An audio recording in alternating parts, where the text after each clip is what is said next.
नमस्कार, मी डॉक्टर अमृता कुलकर्णी।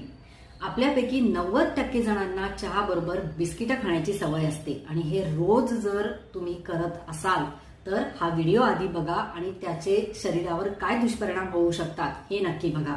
कधीतरी एखाद दुसरं बिस्किट खाणं आणि त्यामध्ये सुद्धा हेल्दी पर्याय जसं नाचणीचं बिस्किट, गव्हाचं बिस्किट घरी बनवलेलं तर हे जास्तीत जास्त चांगलं असतं।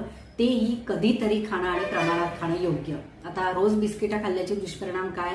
पहिलं म्हणजे कॅलरीज प्रचंड असतात, त्यामुळे वजन वाढतं। दुसरं म्हणजे तेल, तूप, बटर, डालडा यासारखे पदार्थांपासून बनवलं जातं। साखर भरपूर असते, फॅट्स भरपूर असल्यामुळे हृदयासंबंधित विकार किंवा कोलेस्ट्रॉल वाढणं, बीपी वाढणं यासारखे त्रास होऊ शकतात।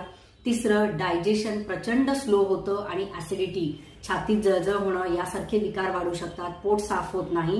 आणि चौथं म्हणजे हॉर्मोनल इम्बॅलन्स। त्यामुळे कधीतरीच खा आणि प्रमाणात खा।